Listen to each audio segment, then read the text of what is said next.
Olá, bem-vindos e bem-vindas ao programa Sala de Leitura. É com alegria que iniciamos agora a segunda temporada aqui pela TV Universitária com a mesma dinâmica de sempre.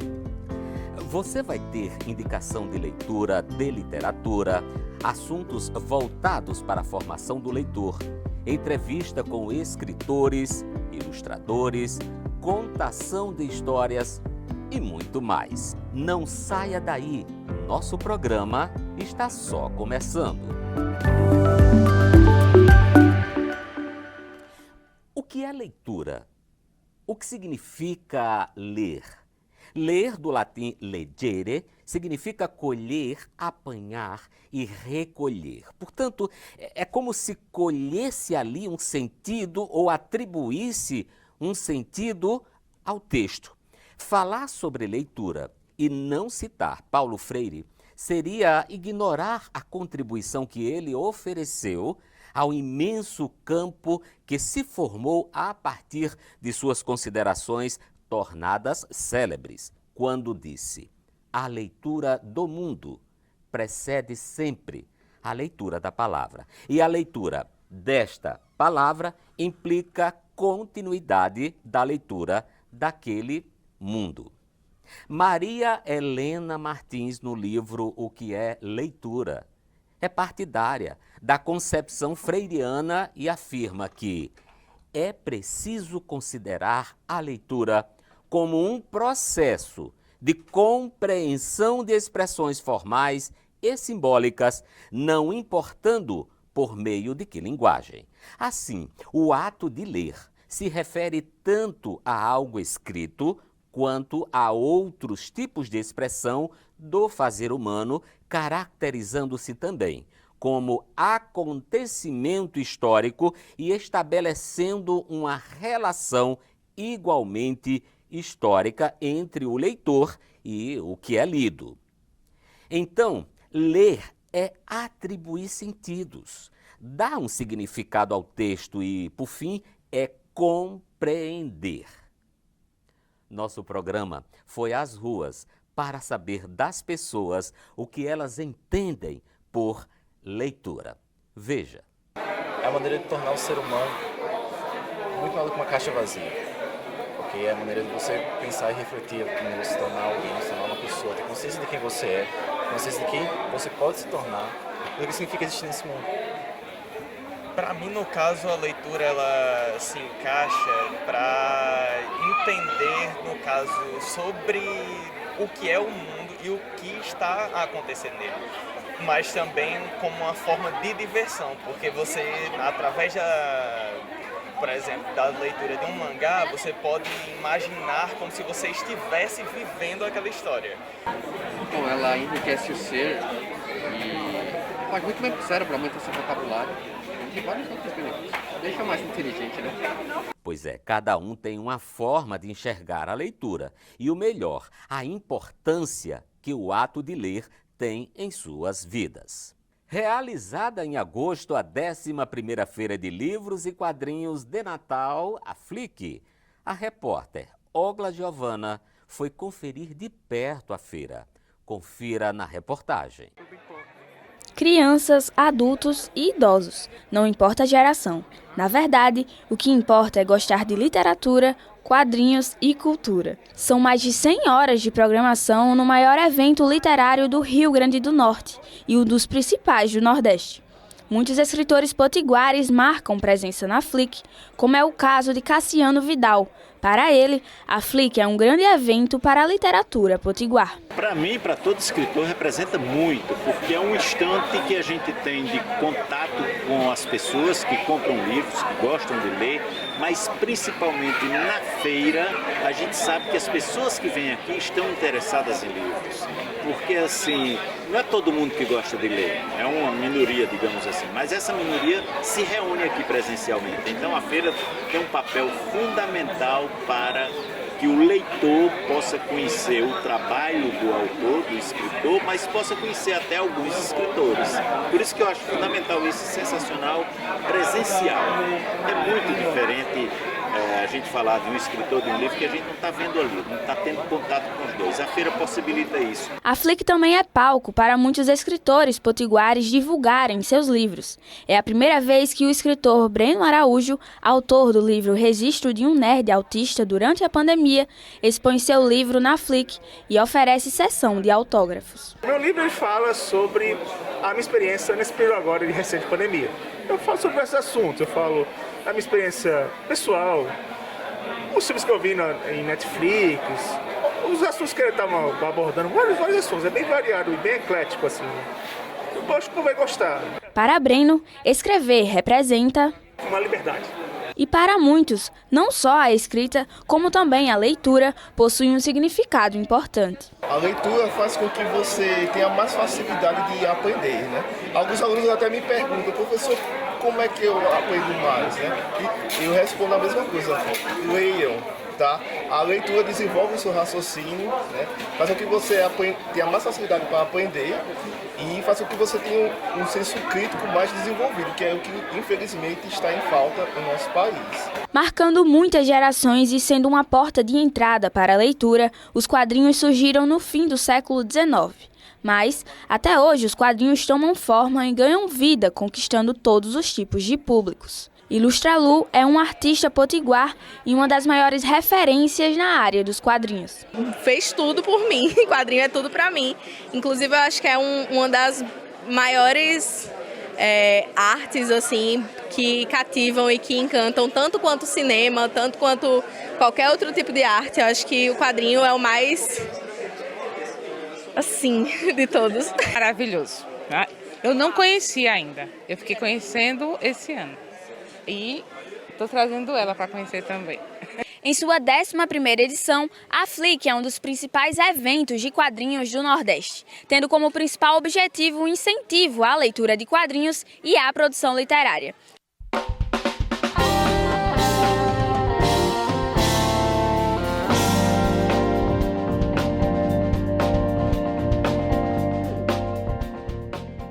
A minha dica de livro de hoje é esse livro aqui, ó. A Paixão segundo GH, um dos clássicos de Clarice Lispector.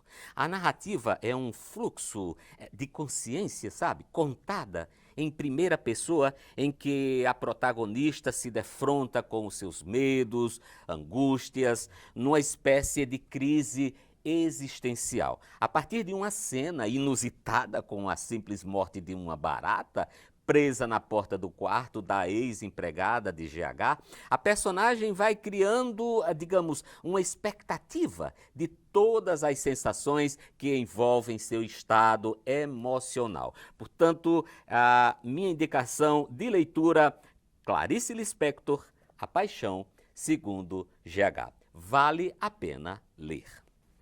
Professora titular colaboradora da Universidade Federal do Rio Grande do Norte, no programa de pós-graduação em educação.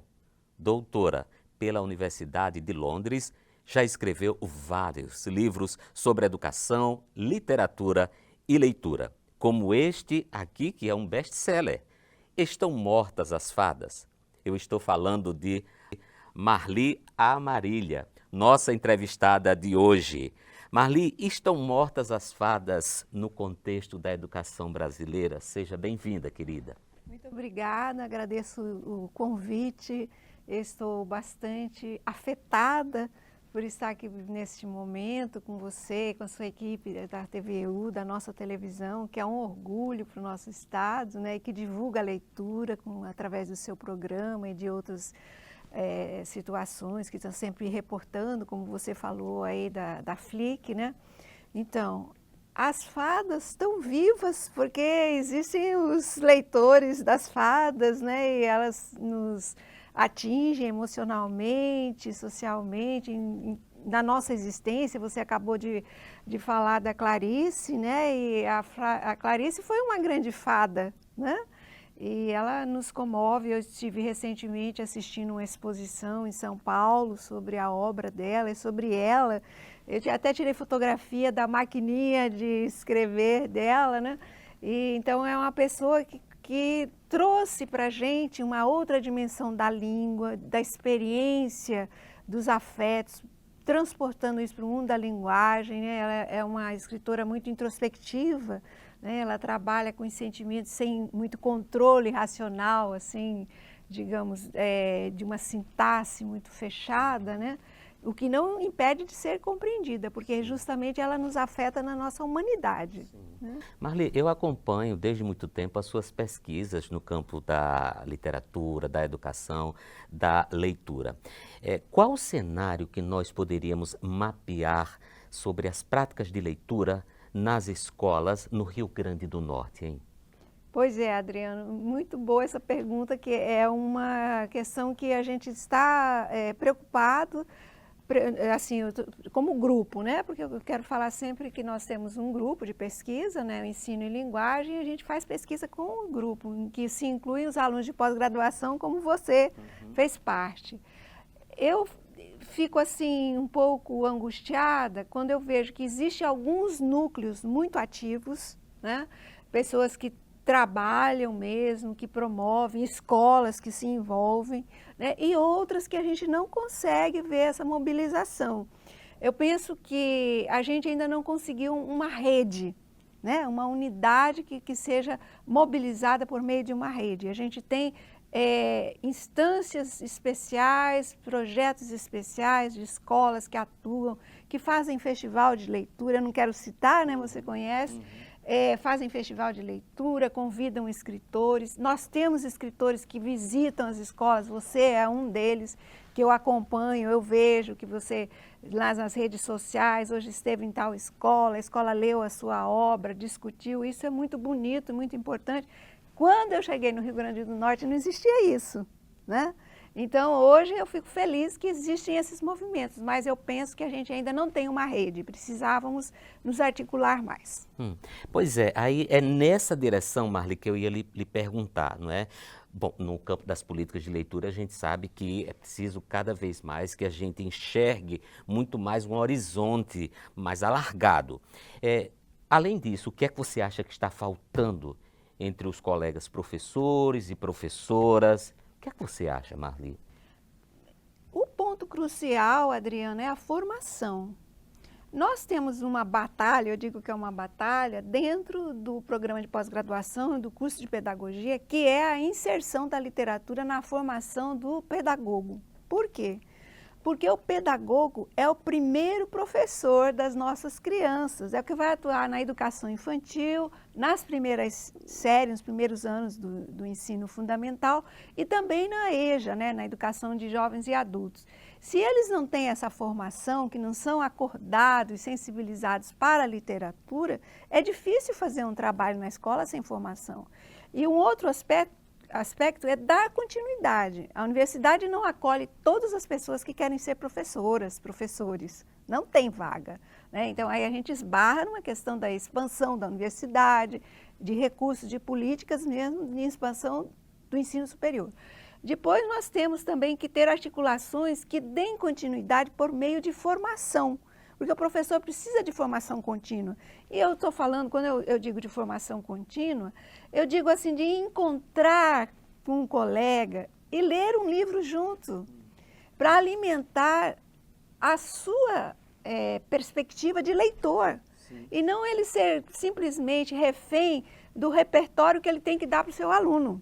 Ele tem que ter formação pessoal como leitor para ele poder desenvolver uma paixão, né? Porque paixão se desenvolve, né? Você pode nunca ter lido um livro, um dia você lê e, nossa, eu descobri alguma coisa aqui, quer ler outro, né? Então, isso precisa ser alimentado. Então, a formação, tanto inicial como continuada, precisa ser articulada. E que eu vejo que muitos professores gostariam de estar numa instância de formação continuada, eles não têm oportunidade. Marli, desde os anos de 1990, eu participo do Programa Nacional de Incentivo à Leitura, o ProLer. E desde aquela altura, a gente, promove formação de professor. E quando o tempo vai passando, Marli, a sensação que eu tenho é que é um eterno recomeço, sabe? A gente volta às escolas, a gente está em contato com os colegas. Eu sei que há especificidades, pessoal, especificidades de vida, histórias de vida de cada um, de cada uma. Mas, Marli, eu queria saber de você, por que ainda nós temos esse cenário, hein, Marli? É uma especulação, né, Adriano? Porque a gente teria que ir atrás. Eu também sinto isso, eu sinto muita angústia na própria universidade. A gente cativa os jovens, eles saem muito motivados e parece que quando chegam na escola aquela motivação vai definhando, né? Eu tenho algumas hipóteses. Primeiro, que é uma hipótese muito antiga, que essa não é hipótese, essa é um resultado de uma pesquisa. O professor é um solitário. Né? Então, existe um ativismo na escola, se cobra muito do professor, tem que cumprir uma carga horária, tem que fazer muita tarefa. Ele é mal remunerado, a gente cai de novo nessa questão, mas ela é crucial porque se trata da sobrevivência, da vida das pessoas, das famílias. Então, as pessoas vão se desgastando no cotidiano. E não sobra tempo para o cultivo do nosso espírito, da nossa alma, da leitura, do contato com o pensamento abstrato, um pensamento mais elaborado, mais complexo. Né? A gente fica refém das condições de vida. Então, essa é a sua angústia de que a gente está sempre recomeçando, porque também nós empobrecemos, né, Adriano? Quando o ProLer chegou, você lembra que houve uma efervescência, houve desenvolvimento, muitos projetos aconteceram, né? E aí ficaram aquelas singularidades, né? Onde caiu no terreno fértil, que houve possibilidade de continuar, alguns continuaram. E o conjunto da obra foi desfalecendo, infelizmente. E nós que estamos, né, preocupados com isso, eu acho que a gente não deve esmorecer. Isso sem contar, Marli, logicamente, a tripla jornada que essa professora que é mãe, que é esposa, e o professor que também é pai e que, enfim, é esposo, tem suas atribuições domésticas, tem outros papéis na sociedade. Então, seguramente, é como você diz, quando chega em casa, já estão esgotados, sabe? Não tem um tempinho para leitura, falta um espaço para que ela própria, se identifique com esse mecanismo do ato da leitura.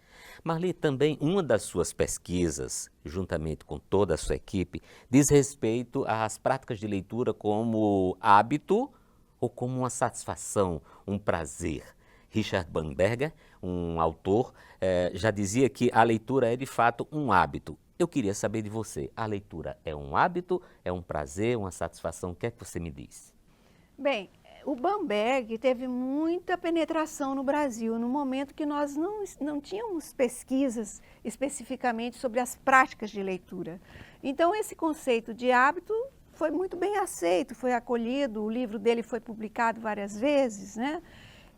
Acontece que, posteriormente, os pesquisadores, os especialistas avaliaram que a leitura não é simplesmente um hábito, algo mecânico que você faz, como no experimento, né, de Pavlov, né, que ele estimulava, dava um alimento para o animal recebia uma gratificação, então ele já sabia que em determinado momento um movimento vinha, o cachorro ia lá, né, e aí respondia de determinada maneira. Então, isso era um trabalho mecânico, com uma resposta muito biológica, né, e psicológica também daquela situação.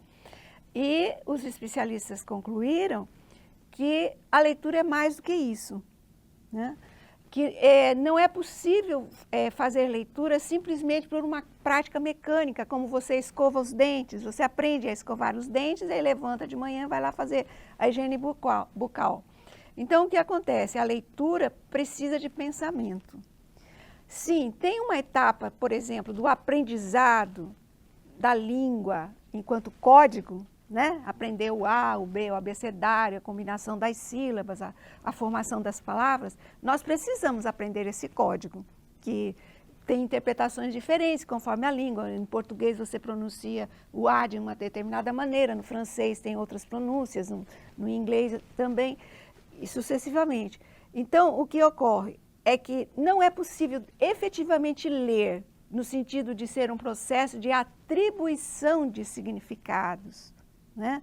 De você expandir o campo né, de semântica, o campo de sentidos que uma palavra, uma frase, um texto promove, provoca no leitor, sem você participar com o seu pensamento, com a sua emoção, não somente com o aspecto mecânico do processamento do código, né? Então, daí é que a gente expandiu.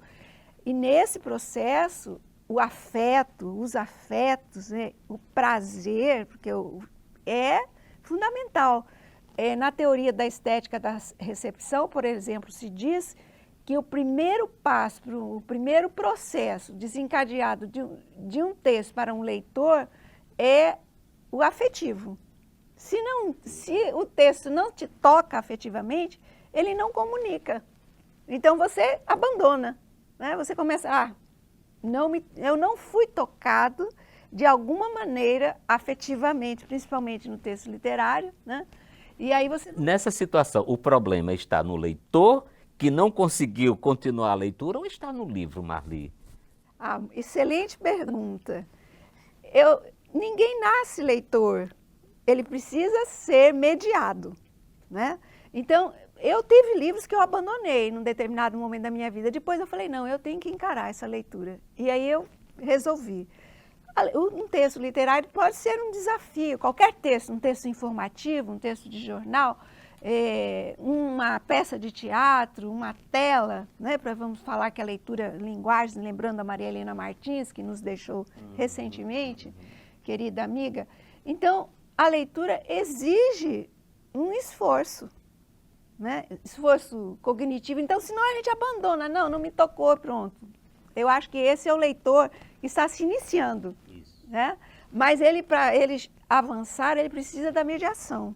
Ele precisa de alguém que mostre para ele o que está acontecendo ali, né? Eu me lembro, se você me permite, não sei se a gente tem tempo, não faz muitos meses, não. Eu estava num encontro de pós-graduação, numa aula de pós-graduação, e eu havia pedido aos alunos que lessem de Machado de Assis, Pai contra Mãe. É um conto que eu considero marcante, né, na nossa literatura. E aí viemos para a discussão e isso é aquilo, o problema da mãe. Eu achei a discussão tangenciando e não trazendo o potencial que o texto tinha. Aí eu falei, gente, vamos fazer uma experiência de realidade aumentada. Porque quando a gente se relaciona com o texto literário, na verdade, nós acionamos a melhor máquina que nós temos de leitura, que é a imaginação, né? Então, o texto te toca e você põe lá para funcionar a sua imaginação. E aí eu falei, vamos imaginar, né, o que o Machado está fazendo aqui. No primeiro parágrafo, ele está descrevendo alguns instrumentos de tortura aos escravos, né? Esse é o primeiro parágrafo do conto do Machado. Então eu falo, gente, vocês já pensaram que isso é uma loja de utensílios para a tortura? Vamos nos colocar diante dessa loja, pessoas que estão escolhendo esses objetos para comprar. A gente só lembra e só lê nos livros didáticos que o Brasil viveu um período de tráfico de escravos, né? E que alguns eram muito maltratados, e a expansão da nossa agricultura se deveu ao trabalho escravo e tal, e você passa por cima. E o Machado, eu aprendi com 19 anos, eu li esse conto, e eu falei, gente, não era só na fazenda que tinha escravo, existia toda uma sociedade estruturada no trabalho escravo. Eles precisavam de ter um comerciante que vendesse instrumentos de tortura, né? Quando é que a gente lê isso? Quando é que a gente aprende isso?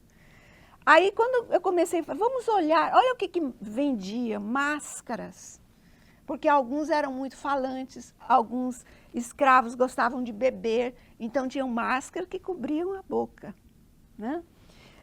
Instrumentos para colocar no pescoço, para amarrar, para prender nos pés. Gente, alguém pensava nesses instrumentos. Então tinha quem desenhava, quem fabricava o instrumento e tinha quem vendia. e tinha um comércio disso. Então, vocês acham que eram apenas donos de fazenda que não queriam que acabasse a escravidão? Né?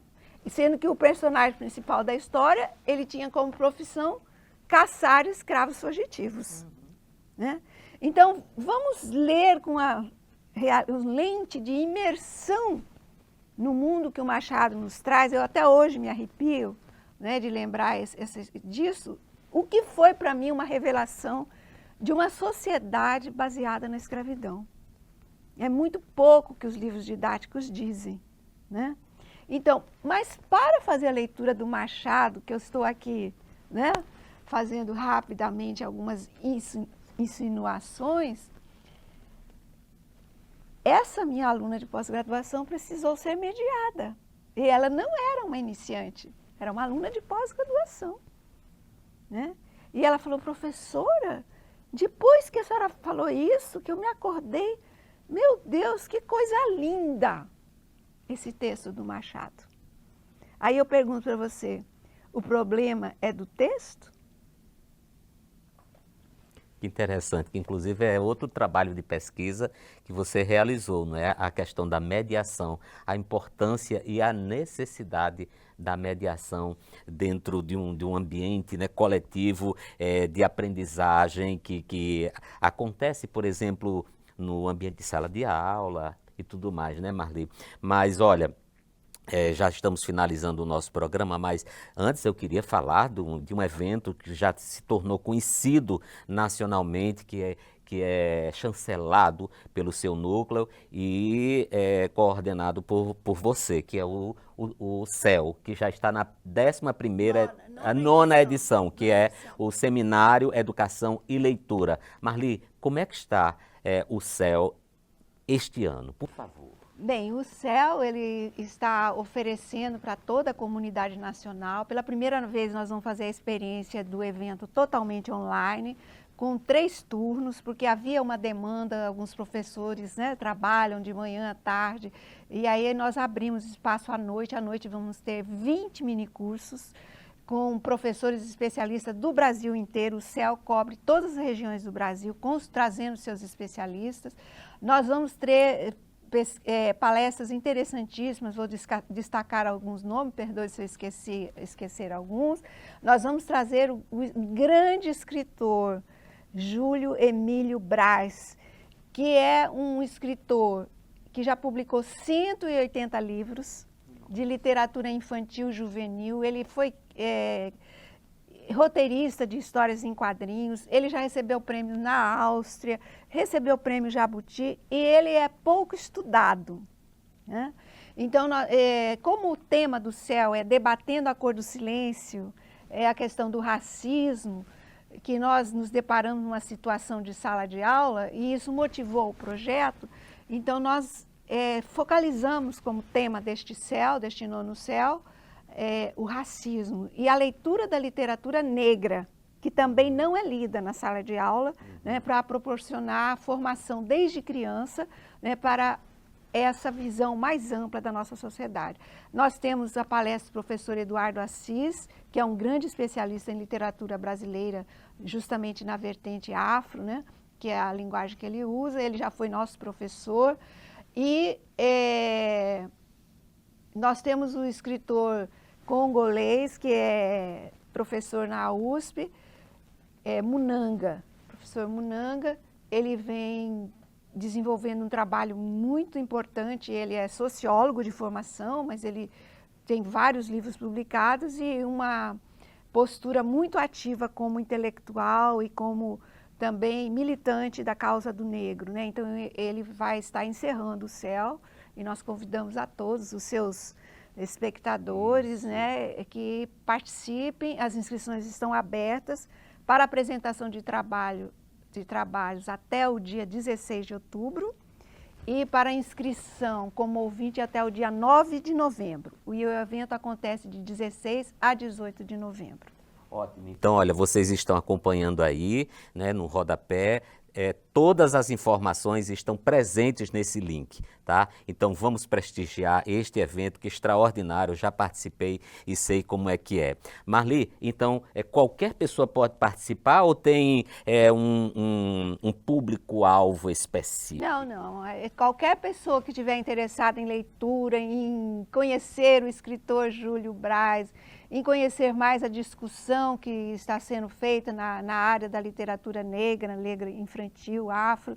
Nós vamos ter uma mesa sobre a pesquisa nacional que nós fizemos, que é sobre a pandemia, a leitura de literatura durante a pandemia. Que maravilha! E nós publicamos um livro também que você pode disponibilizar para os seus espectadores, é um livro digital, né, que nós já apresentamos até fora do Brasil e que teve uma boa repercussão, que a pandemia nos surpreendeu e a literatura foi uma das alternativas que a escola encontrou para manter o vínculo com seus estudantes. Então, a pesquisa está muito interessante, é uma pesquisa também nacional, em que participaram 11 núcleos de pesquisa do Brasil. E essa pesquisa vai ser discutida também no Nono Céu. Marli Amarília, olha, eu quero agradecer imensamente a sua participação neste, que é o programa de estreia, gente. Então eu fico muito feliz, porque Marli tem um lugar especial no meu coração e é por essa razão que eu fiz questão que ela estivesse aqui na minha sala de leitura neste primeiro programa. Olha, o programa Sala de Leitura se despede por hoje, mas eu espero você no programa que vem. Um abraço e até lá!